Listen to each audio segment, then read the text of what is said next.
Local supply chain के निर्माण पर बल दिया गया है ताकि मैन्युफैक्चरिंग में हम पूरी तरह से आत्मनिर्भर हो सके। एक समय था जब एमएसएमई के सामर्थ्य को पहले की सरकारों ने सीमित करके रखा था। इसके कारण भारत में लोकल सप्लाई चेन उस लेवल पर विकसित नहीं हो पाई। आज हम प्रायोरिटी के आधार पर MSME led local supply chain का निर्माण कर रहे हैं।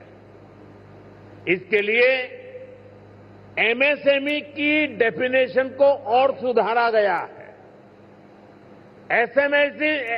एमएसएमई को क्रेडिट लिंक इंसेंटिव दिए जा रहे हैं। एक्सेस टू क्रेडिट आसान बनाया जा रहा है। वैल्यू एडिशन और एक्सपोर्ट के लिए भी सपोर्ट बढ़ाया जा गया है। साथियों, बीते एक दशक से नेशनल लेवल पर हम एक के बाद एक बड़े रिफॉर्म्स को गति दे रहे हैं।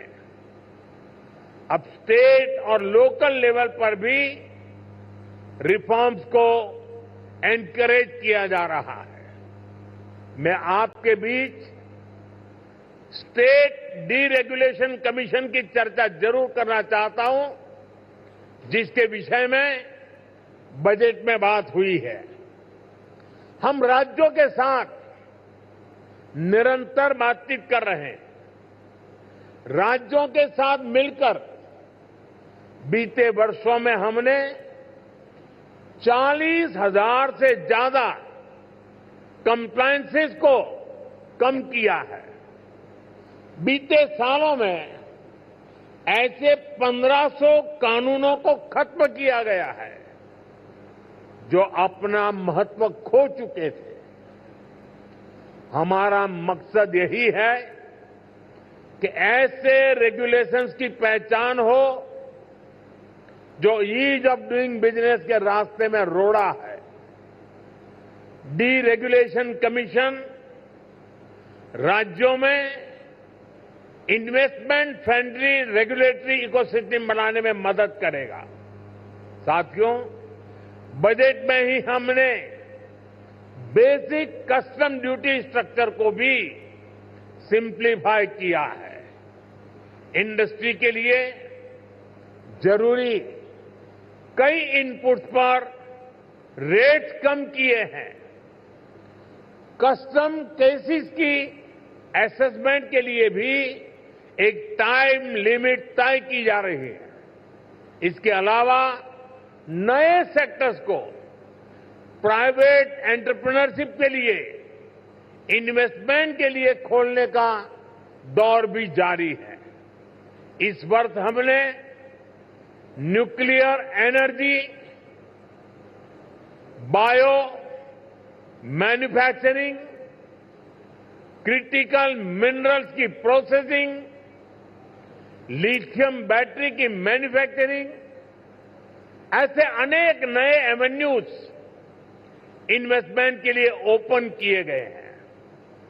ये सरकार के इंटेंट और कमिटमेंट को दिखाता है। साथियों, भारत के विकसित भविष्य में 3 सेक्टर्स की बहुत बड़ी भूमिका रहने वाली है। ये तीनों सेक्टर्स करोड़ों नई जॉब क्रिएट करने वाले हैं।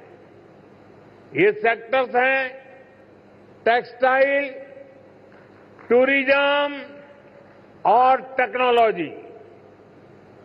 आप टेक्सटाइल के सेक्टर को ही देखें तो भारत कॉटन, सिल्क के बीच स्टेट डीरेगुलेशन कमीशन की चर्चा जरूर करना चाहता हूं, जिसके विषय में बजट में बात हुई है। हम राज्यों के साथ निरंतर बातचीत कर रहे हैं। राज्यों के साथ मिलकर बीते वर्षों में हमने 40,000 से ज्यादा कंप्लायंसेस को कम किया है। बीते सालों में ऐसे 1500 कानूनों को खत्म किया गया है जो अपना महत्व खो चुके थे। हमारा मकसद यही है कि ऐसे रेगुलेशंस की पहचान हो जो ईज ऑफ डूइंग बिजनेस के रास्ते में रोड़ा है। डीरेगुलेशन कमीशन राज्यों में इन्वेस्टमेंट फ्रेंडली रेगुलेटरी इकोसिस्टम बनाने में मदद करेगा।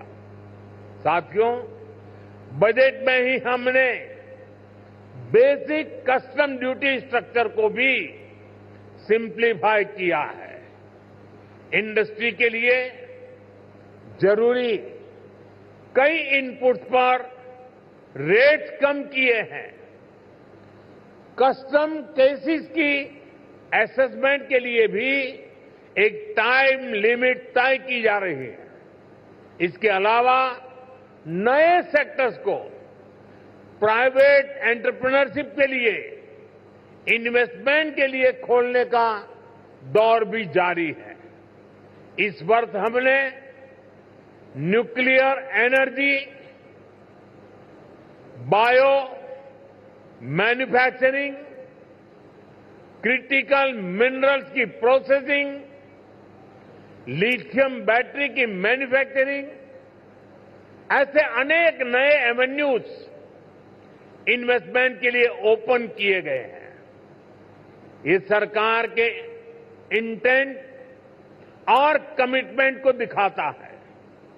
साथियों, भारत के विकसित भविष्य में 3 सेक्टर्स की बहुत बड़ी भूमिका रहने वाली है। ये तीनों सेक्टर्स करोड़ों नई जॉब क्रिएट करने वाले हैं। ये सेक्टर्स हैं टेक्सटाइल, टूरिज्म और टेक्नोलॉजी। आप टेक्सटाइल के सेक्टर को ही देखें तो भारत कॉटन, सिल्क,